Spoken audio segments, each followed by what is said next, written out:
Leonardo DiCaprio has been critically lauded and relentlessly gossiped about ever since he broke into Hollywood back in the 90s.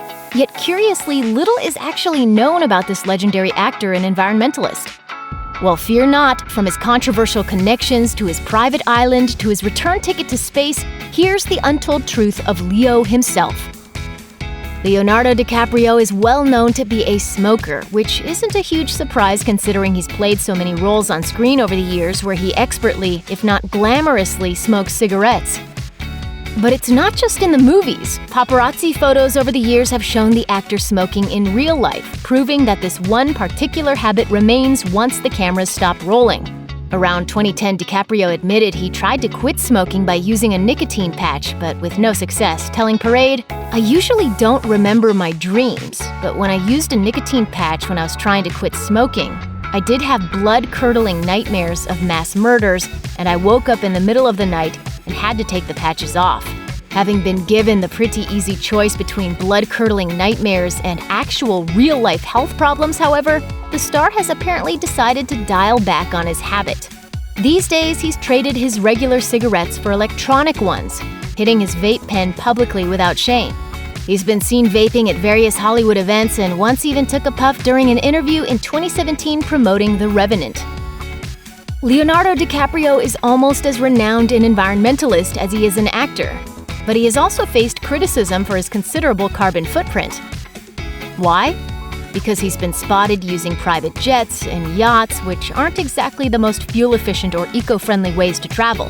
For instance, Leo reportedly rented a massive yacht to celebrate the 2014 World Cup in Brazil, one owned by an Abu Dhabi sheik with huge oil interests, no less. Not only that, but he also once flew on a private jet from Cannes to NYC to accept an environmental award, then back to Cannes the next day. A source said he simply hitched a ride on someone else's plane, reasoning that he couldn't have gone to both events without using the jets.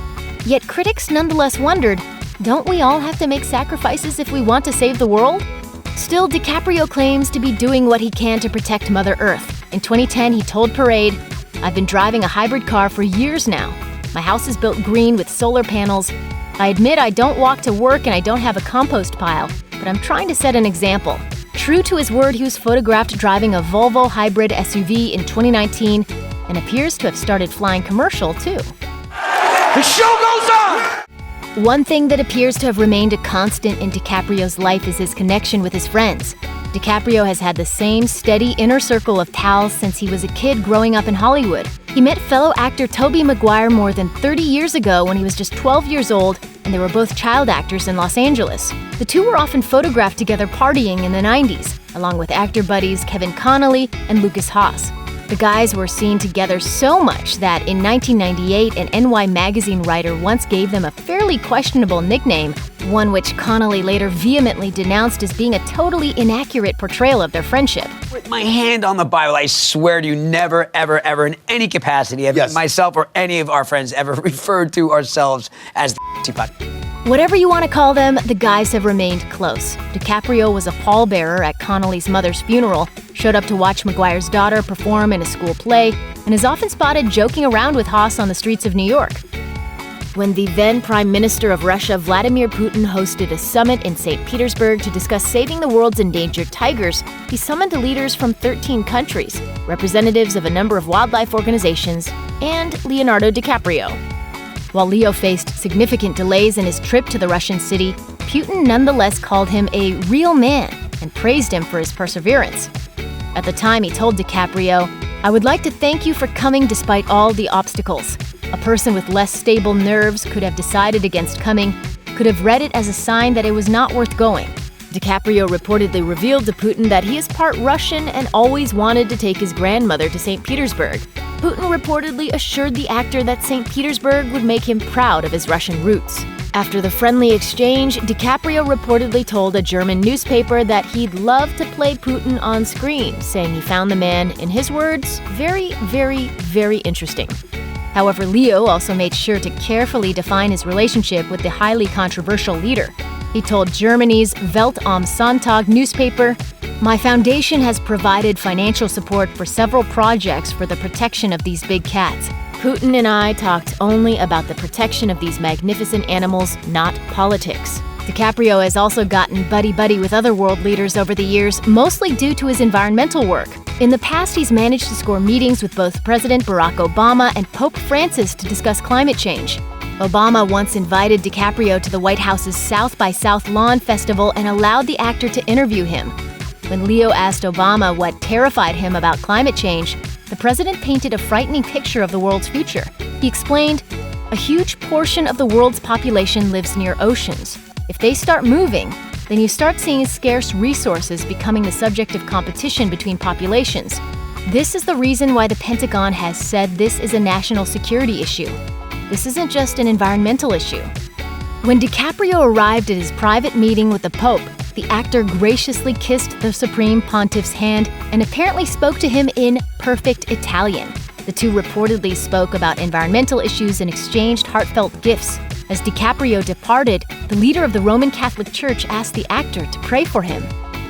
Just like with many other things in his life, Leonardo DiCaprio apparently knows what exactly he wants when it comes to vacationing. He's been known to take a number of different girlfriends to the exact same place, Marlon Brando's private island of Tetiaroa. He reportedly took ex-girlfriend Nina Agdal there in 2016, only to return in 2018 with a different model, this time main squeeze Camila Morrone.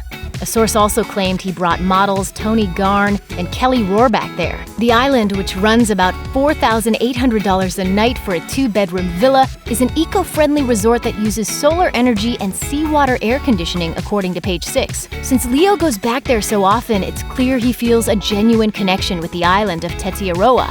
So much so, in fact, that he reportedly recommended it to President Obama as a vacation getaway. According to Town & Country, Obama said, "If Leo DiCaprio recommends a place, I listen. And if Leo has been able to come here on several different occasions with different girls and not a single photo has come out, that's where I need to go." That's not the end of DiCaprio's glamorous island life. In 2015, DiCaprio reportedly bought his own island off the coast of Belize for about $1.75 million. Known as Blackador Key, the star is said to be building an eco-resort of his own on the island, saying he hopes it will serve as a stellar example of green living. He told the New York Times, "My goal was always the fact that I wanted to create something not just environmental, but restorative, a showcase for what is possible." Being the passionate environmentalist that he is, it appears that DiCaprio is pulling out all the stops for his Blackador Key resort. A business partner said the resort will have zero impact on the earth and will actually make the island's environment better than before. Plans reportedly include a manatee conservation area, a plantation of mangrove trees to replace invasive species, and a number of villas resting above artificial reefs and fish shelters. As for the human guests, they'll reportedly enjoy vitamin C-infused showers, 24-hour circadian LED lighting to promote restorative sleep, and state-of-the-art air and water purification systems. The resort is reportedly scheduled to open in 2020. Apparently, the best part about being Leonardo DiCaprio is that when it comes to your dreams, the sky is very much not the limit. When Richard Branson's space tourism company Virgin Galactic started selling tickets to outer space for $250,000 a pop, DiCaprio made sure to secure his spot. And the Oscar winner seems to have inspired others to follow his lead. Russian businessman Vasily Klayukin reportedly ponied up $1.5 million to get a seat on DiCaprio's spaceflight, and when it eventually happens, the two will join an elite group of just 500 people who have ever been to outer space. One person isn't so taken with the idea, however. During their South by South Lawn panel on climate change, Dr. Katharine Hayhoe suggested she thought anyone who'd sign up for a trip to Mars would be crazy, before DiCaprio admitted he had done just that. President Obama was quick to jump in. No, he is. I think he'll acknowledge he's crazy.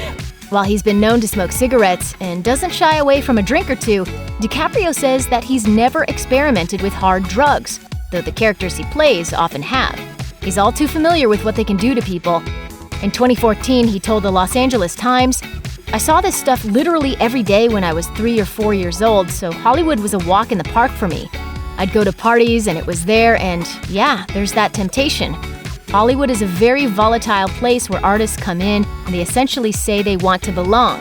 It's incredibly vulnerable to be an actor and also get criticism at a young age when you're formulating who you are.